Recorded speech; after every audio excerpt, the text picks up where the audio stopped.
The test is in 4 parts.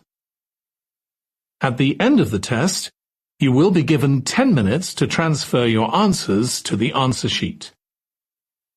Now turn to Part 1.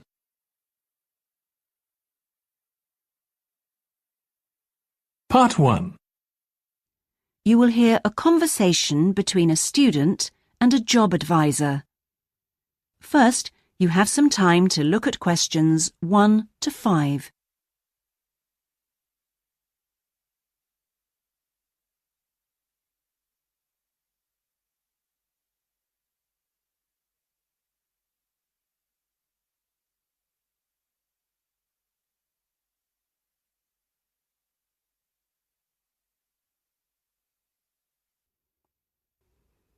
Listen carefully and answer questions 1 to 5. Good morning. Oh, good morning. Is this, room number 26? Yes, that's right. So, is this the Student Job Centre? It certainly is. How can I help you? Well, actually, I'm looking for a job, a part-time job. Do you have anything available at the moment? Yes. Are you a registered student? I'm afraid this service is only available to full-time students. Yes, I am. I'm doing a degree in business studies. Here's my student card. Which year are you in? Well, I've been at uni for 4 years, but I'm in the 3rd year because I took last year off. Right. Well, let's just have a look at what positions are available at the moment. There's a job working at the reception desk at the sports centre for 3 evenings a week. That's Wednesdays, Thursdays and Fridays. Oh, that sounds like fun, but unfortunately I have evening lectures, so that's not possible, I'm afraid. Is there anything during the day? OK, that's no good then. What about cleaning? There's a position for a cleaner at the childcare centre. Right. But you'd need to be there at 6 a.m. Does that appeal? 6 o'clock in the morning?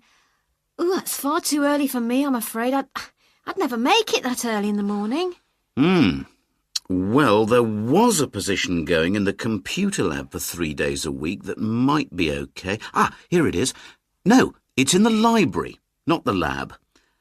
Clerical assistant required. I think it mostly involves putting the books back on the shelves. Oh, no, hang on. It's for Wednesday and Friday evenings again. No, I can't manage that because of the lectures. OK, I'm getting the idea. Look, I'll just get a few details from you anyway, and then we can check through the list and see what comes up. Before you hear the rest of the conversation, you have some time to look at questions 6 to 10.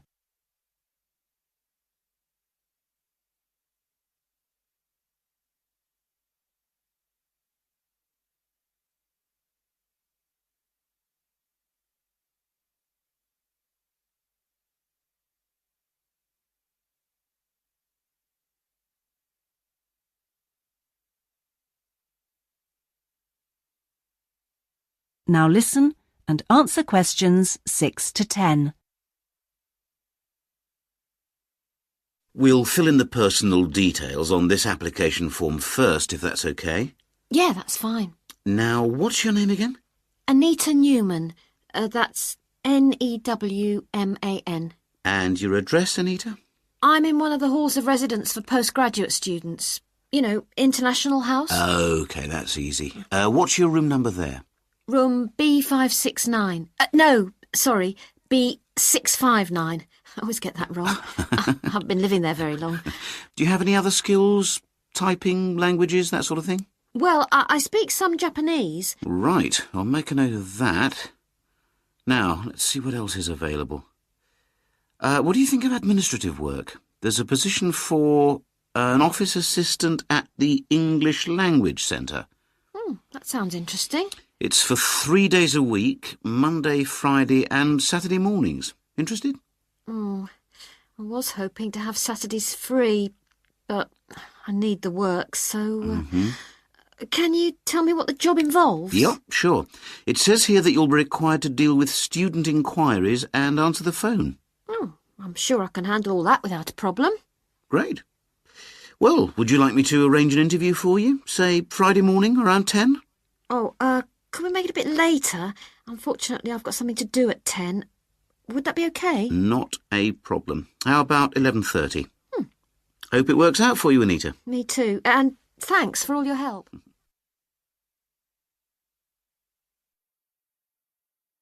That is the end of part 1. You now have 1 minute to check your answers to part 1.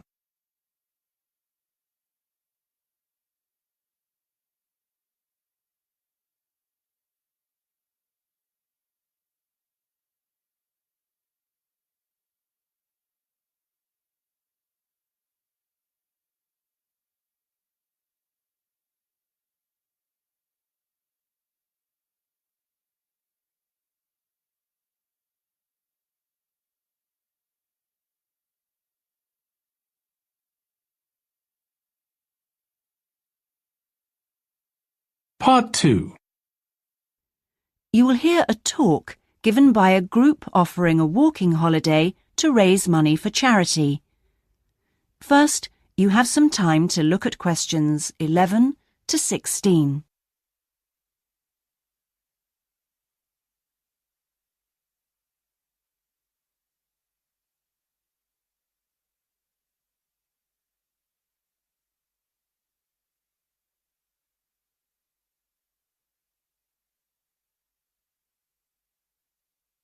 Now listen carefully and answer questions 11 to 16.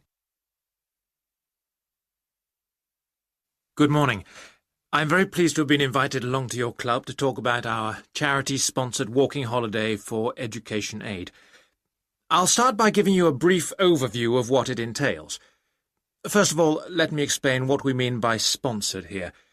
This is where people promise to donate money to the charity if you achieve your goal. In this case, to walk a certain number of miles. Basically, we are organising a 10-day holiday from the 6th to the 16th of November, with 8 days actual walking, trekking in the Samira Mountains. Let's have a look at some of the details. We require you to raise sponsorship money of at least $3,200, paying $250 of it up front as a deposit, and the rest in stages throughout the year. Out of this, about 35% will go on your expenses, and that leaves 65% guaranteed to go to the charity. Which brings me to the most important part. This trek is being specifically organised to help education in the Samira region. Last year we helped train teachers for the disabled, and this year we're focusing on the pupils. Each of the walkers' sponsorship money will go to help an individual special needs pupil in one of the mountain schools. In the second part of the talk, I'll be giving you a lot more details. But back to the basic information. Age limits. This is the second time we've run this kind of holiday, and on the first we even had an 80-year-old. But we found it was wise to establish limits this time. You have to be at least 18, and the top limit is now 70. Though you need to obtain a health certificate from your doctor if you are over 60 years old. Now, the Samira Mountains are among the highest in the world, but you mustn't be too daunted. We will mainly be trekking in the foothills only, although there will be spectacular views even in the foothills. However, you will need to be extremely fit if you aren't now and you're interested in coming with us. You have plenty of time to get into shape. You'll be sleeping in tents, so you must have quite a bit of equipment with you, but you will be helped by local assistants. Your bedding and so forth will be carried by them. We ask that you only walk with a small rucksack with needs for the day. I don't think I've really said enough about the marvellous area you'll be walking in. Let's have a look at some of the sights you'll be seeing. Apart from these spectacular snow-covered peaks and valleys, there are marvellous historic villages. The area's been famous for centuries for making beautiful carpets, although recently there has been a trend to move into weaving blankets and wood carving. The people are extremely friendly and welcoming. We deliberately keep the party small in size to minimise disruption to people and landscape. Before you hear the rest of the talk, you have some time to look at questions 17 to 20.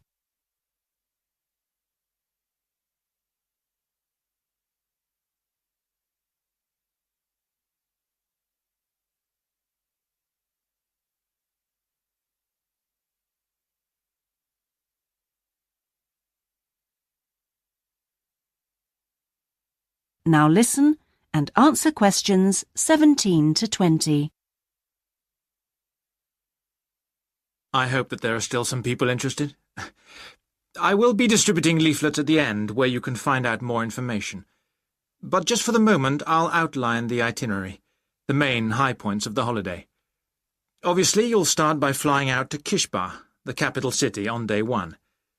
After a couple of days to acclimatise yourself, you'll start the trek on day 3, walking through the enormous Katiba forest, which will take the whole of the day.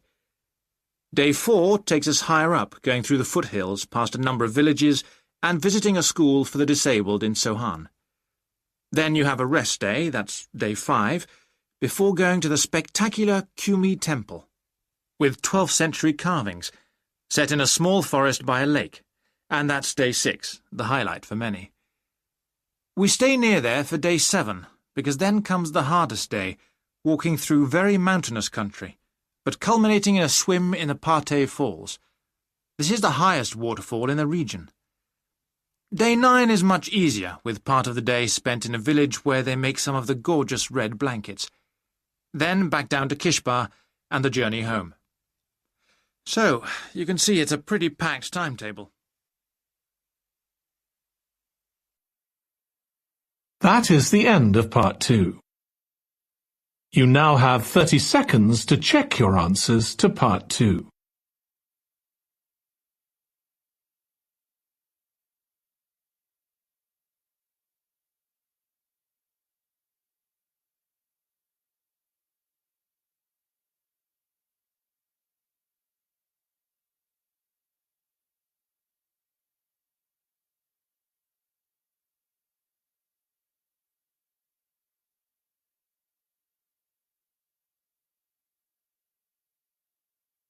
Part 3. You will hear part of a seminar on ocean research given by a climate scientist. First, you have some time to look at questions 21 to 25.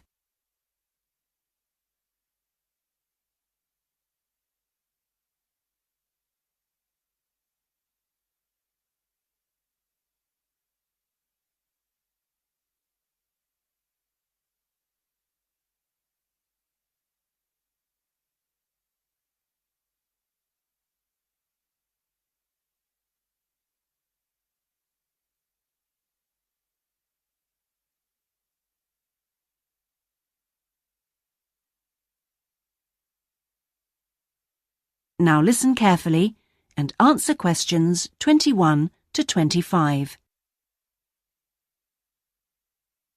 Thanks to all of you for coming along today to hear about how the robotic float project is helping with ocean research. Well, first of all, we'll look at what a robotic float does and its use. So let's start with the device itself. It looks a bit like a cigar, and it's about 1.5 meters long. More importantly, it's full of equipment that's designed to collect data. So it can help us in building up a profile of different factors which work together within the world's oceans. Sounds like a big project. Isn't it too big for one country to undertake? That's quite true, but this project is a really good example of international cooperation. Over the last 5 years, scientists from 13 countries have been taking part in the project and launching floats in their area of ocean control. And next year, this number will rise to 14 when Indonesia joins the project. That's impressive. But let's move on to how floats work. The operational cycle goes like this. Each of the floats is dropped in the ocean from a boat at a set point and activated from a satellite. Then the float immediately sinks about 2,000 meters. That's 2 whole kilometers down in the water. It stays at this depth for about 10 days and is carried around by the currents which operate in the ocean at this level. During this time, it's possible for it to cover quite large distances, but the average is 50 kilometers. So, what is it actually recording? Well, at this stage, nothing. But as it rises to the surface, it collects all sorts of data. Most importantly, variations in salinity, that's salt levels, and the changes in temperature, a bit like underwater weather balloons. Then, when it gets back to the surface, all the data it's collected is beamed up to the satellite. After about 5 hours on the surface, the float automatically sinks, beginning the whole process again. What happens to the data? Well, the information is transferred direct to onshore meteorological stations, like our one in Hobart, and within 4 hours the findings can be on computers, and they can be mapped and analysed. Before you hear the rest of the seminar, you have some time to look at questions 26 to 30.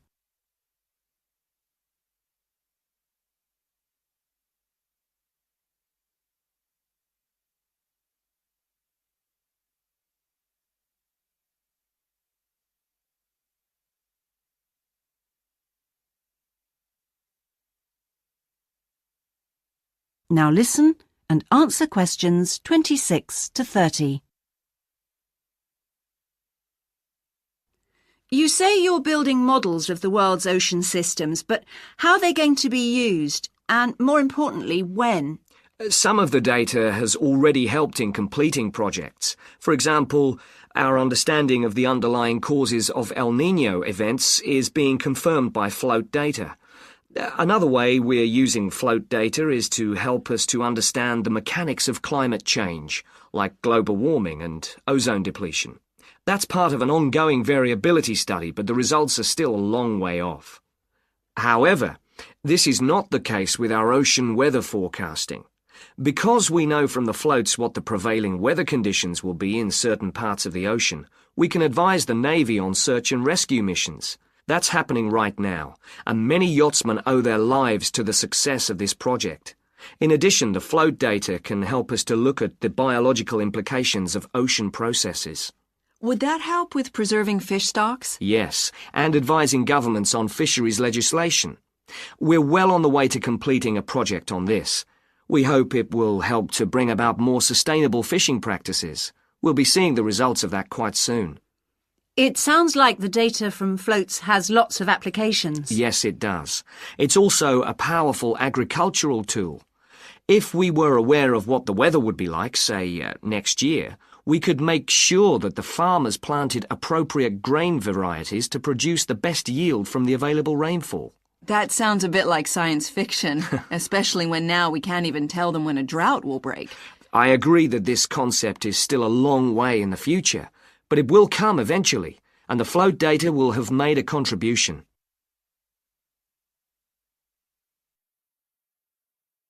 That is the end of part 3. You now have 30 seconds to check your answers to part 3.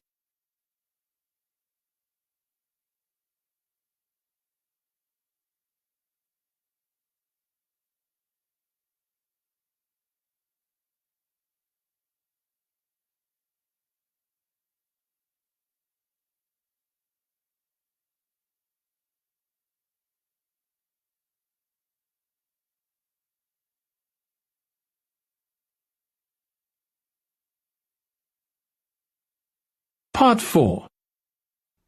You will hear part of a lecture about hotels and the tourist industry.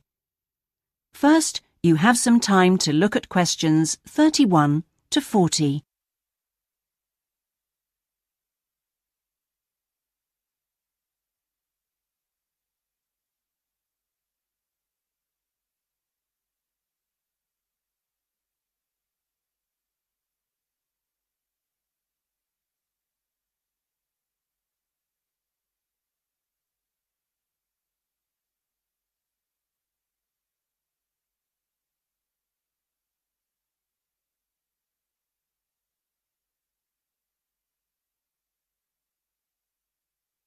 Now listen carefully and answer questions 31 to 40. Good morning, everyone. Today's lecture forms part of the Hospitality and Tourism module. Last week, I looked at the economy end of the hotel business. This week I'm going to discuss the luxury end of the market. Let's consider the following scenario. You wake up in the middle of the night in a strange hotel miles away from home, disoriented most probably from jet lag, when even the most expensive surroundings can seem empty and dispiriting. You have paid a great deal of money to stay in this first-class hotel with its contemporary technology, but according to recent research carried out by an international travel and public relations company, all is not well. The research suggests that even the most opulent, luxurious hotels seem to have underestimated the most basic needs of their customers, be they traveling for work or pleasure. The need to feel at home in surroundings which are both familiar and inviting. Do these findings, however, apply only to hotels situated in particular areas? Is it possible that the external environment can affect a guest's well-being? The company's research covered a whole range of different hotel types, both independent hotels and those which are part of large chains. They investigated chic so-called boutique hotels in the heart of downtown business districts, stately mansions located in the depths of beautiful countryside, and plush hotels built at the edge of tropical beaches, surrounded by palm trees and idyllic blue ocean. And the research concluded that what was outside the hotel building simply didn't matter. This is a fascinating revelation, and those of you hoping to move into careers in the travel and leisure industry would be well advised to look at the findings in more detail. But back to the main point of this lecture, the need to feel at home. What can the hotel industry do about it?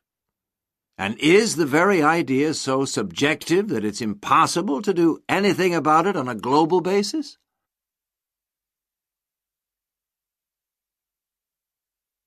However, nothing stands still in this world. One company has come up with the slogan, "Take your home with you," and aims to provide clients with luxury serviced apartments.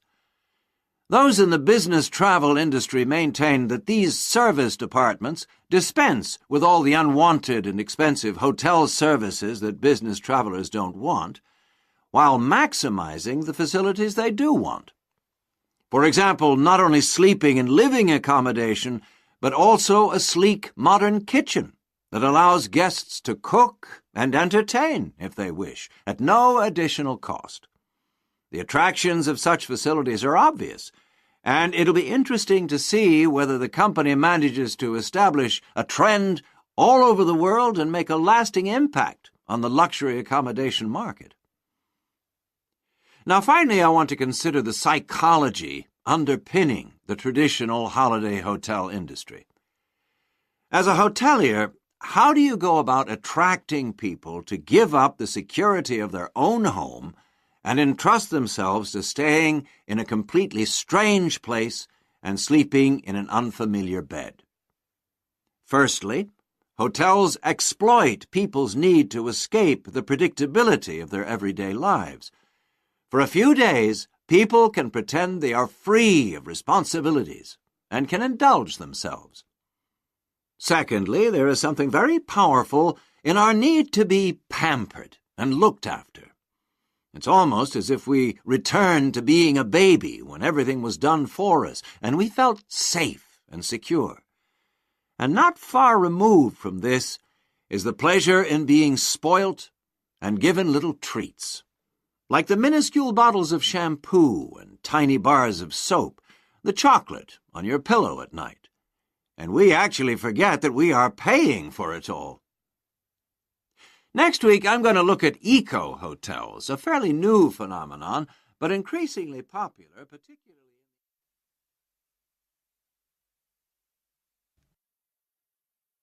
That is the end of Part 4. You now have 1 minute to check your answers to Part 4.